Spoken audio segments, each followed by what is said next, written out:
Pilot আপনারা জানেন, অনেক মিডিয়াতে অলরেডি এসছে, আপনারা দেখেছেন যে পাইলট যখন বিমানটা তার নিয়ন্ত্রণের বাইরে চলে যাচ্ছিল, সে তার সর্বোপরি চেষ্টা করেছে বিমানটাকে একটি খালি জায়গায়, বিশেষ করে ওই মাঠটাই পেয়েছিল যেখানে সে নামানোর চেষ্টা করেছিল, কিন্তু তারপরে তার শেষ চেষ্টা সফল হয়নি বলবো, কারণ বিমানটা আছড়ে পড়েছিল ওই বিল্ডিংয়ের উপরে।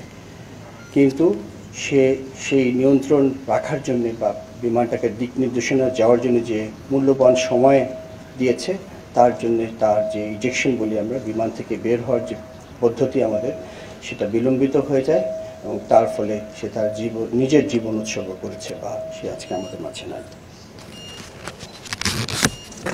এই জন্যে আমি একটু আগে আমরা তার ফিউনারাল প্যারেড বা জানাজা করলাম।